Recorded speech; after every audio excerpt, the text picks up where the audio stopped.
Nabi duduk di satu tempat, di satu kebun, dan kebun tersebut adalah seorang empunya pemilik si fulan, namanya pun saya lupa. Allahumma salli ala Muhammad, maafkan saya. Dia yang memberi perlindungan kepada Nabi SAW, dia dan beriman kepada Nabi SAW. Dan Nabi mendoakan kebunnya subur. Sampai sekarang kebunnya subur. Kebunnya subur. Jadi bila kebunnya subur dan sebagainya, peristiwa Taif itu, Nabi balik dalam keadaan yang sangat duka cita. Nabi mendoakan kebaikan kepada penduduk Taif. Apa ibrahnya? Apa saja yang orang buat, doakan kebaikan balik pada dia. Kita tak tahu. Mungkin hari tersebut kita bergaduh dengan dia, kita bertelingkah dengan dia, bergaduh dengan dia, tapi kita tak tahu akan datang anak bininya, keturunannya sangat baik dengan kita dan beriman dengan Allah Subhanahu Wa Taala. Dan bila rentetan peristiwa yang tiga ini berturut-turut, maka hadirlah satu peristiwa, namanya peristiwa Allah memberi undangan kepada baginda Nabi SAW. Ketika itu pada malam yang disebut sebagai malam apa? Isra dan Mi'raj, sebagaimana yang disebut Allah dalam surah Isra pada ayat yang pertama. Isra surah yang keberapa? Cuba tengok, cuba cek. Surah Isra surah yang keberapa? Cuba cek. Cuba ambil Quran. Surah Isra surah yang keberapa? Baik. Apa ayatnya? Subhanallazi asra bi'abadihi lailan. Maha suci Engkau ya Allah, maha suci Allah yang telah memperjalankan, asra, yang menggerakkan, memperjalankan hambanya pada satu malam. Malam apa? Ini dia malam Isra dan Mi'raj. Daripada Masjidil Haram ke Masjidil Aqsa. Dan perjalanan ini barakna haulahu. Allah memberi keberkatan sepanjang perjalanan daripada Masjidil Haram ke Masjidil Aqsa. Dan bila bertemu dengan Allah Subhanahu Wa Taala, bila bertemu dengan Allah Subhanahu Wa Taala, surah ke berapa ini? 17. Surah ke-17. Surah ke-17 ayat yang pertama. Betul? Betul. Baik. Bila Nabi Muhammad sampai bertemu dengan Allah selepas melepasi beberapa peristiwa Isra dan Mi'raj, Allah memberi satu hadiah, gifted from Allah. Allah memberi satu hadiah. Hadiahnya apa? Satu perintah wahyu daripada Allah Subhanahu Wa Taala, hadiah yang dibungkus rapi, yang Allah beri kepada Nabi Muhammad dan Nabi Muhammad menerimanya dengan sepenuh hati, iaitu perintah solat 50 waktu sehari semalam. Dan bila turun Nabi Muhammad berjumpa dengan Nabi Ibrahim, Nabi Musa, dan Nabi Musa bertemu dengan Nabi Muhammad, Nabi Musa kecek kepada Nabi Muhammad, mau jumpa balik dengan Allah, minta Allah diskaun, kurangkan kepada, sehinggalah beberapa pertemuan, sehinggalah sampai ke 5 waktu.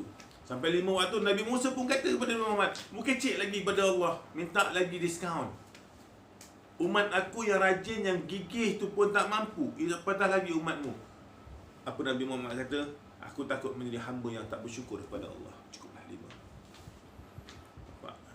Nabi kata tu, aku takut tak bersyukur, menjadi hamba yang tak bersyukur. Allah bagi hadiah. Dan rupa-rupanya bila Allah bagi solat ini, satu-satunya perintah direct daripada Allah kepada Nabi Muhammad. Perintah lain semua melalui malaikat Jibril. Dan apabila berlaku peristiwa tersebut, apa yang berlaku? Nabi pun mulakan solat. Dan bila solat, rupa-rupanya Allah kata apa? Allah bagi hadiah untuk solat ini supaya untuk menenangkan kita di solusi hidup kita. Tahu tak anak-anak? Solat ini adalah solusi kehidupan. Dalam solat kita baca Quran, betul? Bila dalam solat kita baca Quran, dan Quran ajar kita tentang apa? Komunikasi, rawat hati, rawat emosi kita. Sebab dalam Quran ada tak cerita tentang benda-benda yang mengarut, mengapu? Tak ada. Ada tak bahasa-bahasa dia yang kesat? Tak. Tetapi mengapa bila kita dah lepas solat, kita masih lagi buat perkara-perkara yang macam tu? Sebab kita hanya ta'abbud ilallah masa solat. Luar daripada solat, kita hilang ta'abbud ilallah. Pengabdian kita kepada Allah tu hilang dalam solat, hanya dalam solat. Tapi di luar tak ada. Itu yang sangat rugi. Sangat rugi. Bila berlaku peristiwa Isra' Mi'raj ini, untuk kita menganalisa balik peristiwa kita, muhasabah balik diri kita, mengapa Allah turunkan macam-macam ujian kepada kita. Rupa-rupanya yang pertama ni, tunjang ini kita tak jaga. Hadiah yang Allah bagi, yang bagi sangat solid, sangat cantik kepada Nabi Muhammad SAW,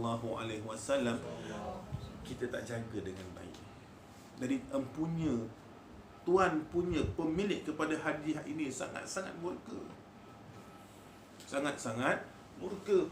Jadi anak-anak sekalian, anak-anak bapa sekalian, bila Allah bagi solat ini, bila hadiah kepada kita, dia sangat berkait rapat dengan soalnya minda dan emosi kita. Dia sangat berkait rapat dengan Quran. Quran ajar kita tentang komunikasi. Bila sebut tentang komunikasi, kita kena bercakap dengan baik. Dengan baik. Jaga tutur bahasa dengan baik. InsyaAllah. So, berapa ramai lagi yang nak menipu? Berapa ramai lagi yang nak cakap benda-benda yang tak baik? Berapa ramai lagi yang nak cakap benda-benda yang mengarut-mengarut lagi? Allah ajar kita cakap benda-benda yang baik. Dan bila memulakan dengan baik, Allah ajar kita Quran surah 1 ayat 1. Bismillah.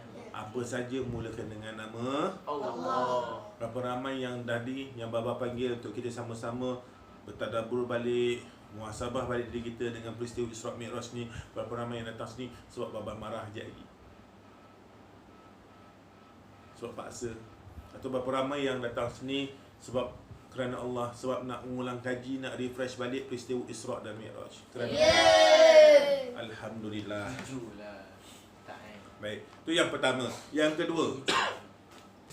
kedua, bila sebut tentang solat, dia sangat-sangat berkait rapat dengan berfikir. Dalam peristiwa kehidupan kita, kita sangat-sangat menakul. Penakulan itu berlaku. Dalam solat, kita diajar tentang apa semua? Tentang kehidupan. Dalam solat kita diajar tentang kebersihan. Dalam solat kita diajar tentang apa lagi? Kehidupan. Lagi apa? Contoh? Disiplin. Taat pada pemimpin. Lagi apa? Pengurusan masa, pengurusan stres. Lagi apa? Ekonomi. Pengurusan emosi. Lagi apa? Dalam solat mengajar kita apa lagi? Muamalat. Lagi apa? Munakahat. Ya, ada munakahat. Ada, betul. Lagi apa? Bila ke hari kiamat, betul. Maknanya persiapan jual beli. Sebab apa? Dalam solat ada jual beli? Tak. Sebelum nak solat, berurusan jual beli dengan baik. Mestilah kita beli barang-barang untuk solat itu dengan cara yang halal dan baik, barakah. Baik, selepas berfikir solat itu, dan solat juga mengajar kita tentang apa dia kehidupan ini.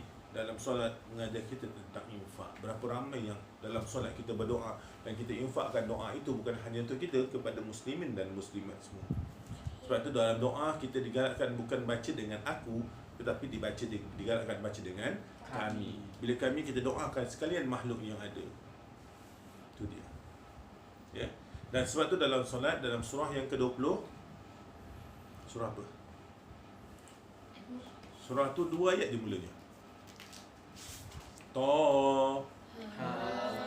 Taha ma anzalna 'alaikal Qur'ana litashqa. Baca sampai ayat yang ke-14. Ayat yang ke-14 apa? Innani anallah fa'budni. Innani anallah. Betul? Tu tengok balik. Innani anallah la ilaha illa ana fa'budni wa aqimis salata li zikri. Betul? Sesungguhnya aku ini adalah Allah. Maka tiada Tuhan selain aku. Benar. Maka sembahlah aku dan kepada aku. laksanakanlah solat untuk mengingati aku. Benar. Allah bagi direct ni. Aku ni Allah. Allah cakap, aku ni Allah. La ilaha illa ana. Tidak ada Tuhan melainkan aku. Fa'budni. Maka sembahlah kepada aku. Untuk